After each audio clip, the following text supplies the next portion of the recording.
करवा चौथ व्रत कथा। करवा चौथ पूजा विधि।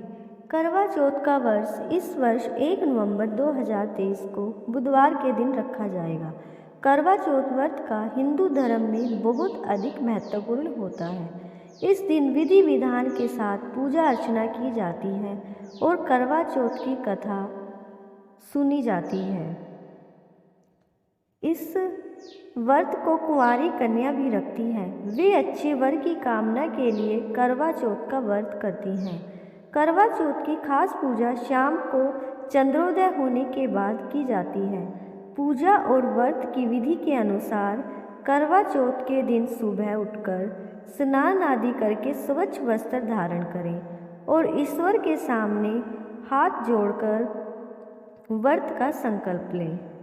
फिर इस मंत्र का जाप करें। मम सुख सौभाग्य पुत्र पौत्र आदि सुसिथर श्री प्राप्ते करक चतुर्थी व्रत महम करिष्ये। इसके बाद दोपहर में पूजा की तैयारी करें। वैसे तो आजकल प्रिंट किए हुए कैलेंडर आते हैं, लेकिन अगर आपके पास नहीं है तो आप इसके लिए घर के मंदिर की दीवार पर गेरू से फलक बनाएं। फिर चावल को पीसकर इससे फलक पर करवा का चित्र बनाएं। रीति को करवा धरना कहा जाता है।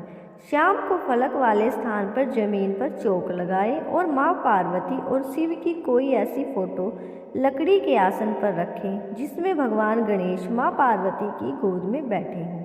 अब पूजा की थाली सजाएं और थाली में दीपक, सिंदूर, अक्षत, कुमकुम, रोली तथा चावल की बनी मिठाई या सफ़ेद मिठाई रखें। इसके बाद कोरे करवा में जल भरकर पूजा में रखें और माँ पार्वती को श्रृंगार सामग्री चढ़ाएं। इसके बाद माँ पार्वती, भगवान गणेश और शिव के साथ चंद्रदेव की आराधना करें। फिर करवा चौथ व्रत कथा सुने या पढ़ें। चंद्रमा के निकलने पर छलनी से या जल में चंद्रमा को देखें। फिर चंद्रमा की पूजा करें और उनको अर्घ्य दें।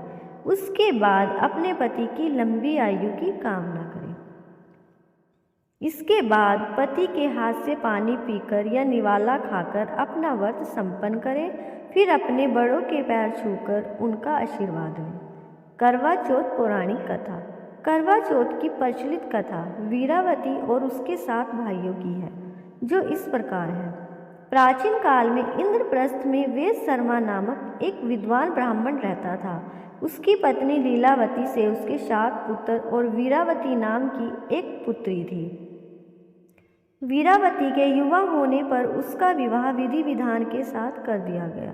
जब कार्तिक कृष्ण चतुर्थी आई तो वीरावती ने अपनी भाभियों के साथ बड़े प्रेम से करवा चौथ का व्रत शुरू किया, लेकिन भूख प्यास से वह चंद्रोदय के पूर्व ही बेहोश हो गई। बहन को बेहोश देखकर 7 भाई व्याकुल हो गए और इसका उपाय खोजने लगे।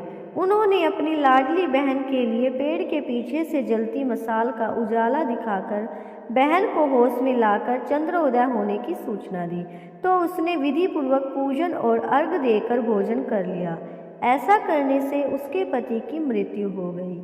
अपने पति की मृत्यु से वीरावती व्याकुल हो उठी और उसने अन्न जल का त्याग कर दिया। उसी रात को इंद्राणी पृथ्वी पर आई और ब्राह्मण पुत्री ने उनसे अपने दुख का कारण पूछा। इस पर इंद्राणी ने बताया कि तुमने करवा चौथ पर वास्तविक चंद्रोदय होने से पहले ही अर्घ देकर भोजन कर लिया, इसलिए तुम्हारा पति मर गया।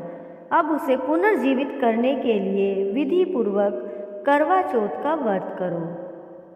उस व्रत के ही पुण्य प्रभाव से तुम्हारे पति को जीवित करूंगी। वीरावती ने 12 मास की चौथ सहित करवा चौथ का व्रत पूर्ण विधि के अनुसार किया, तो इंद्राणी ने अपनी प्रतिज्ञा के अनुसार प्रसन्न होकर चुल्लू भर पानी उसके पति के मृत शरीर पर छिड़क दिया। ऐसा करते ही उसका पति जीवित हो उठा और घर आ गया। इसके बाद वीरावती अपने पति के साथ वैवाहिक सुख भोगने लगी। समय के साथ उसे पुत्र, धन, धान्य और पति की दीर्घायु का लाभ मिला। माँ गौरी जिस प्रकार करवा को चीर सुहागन का वरदान आपसे मिला है, वैसा ही सब सुहागिनों को मिले।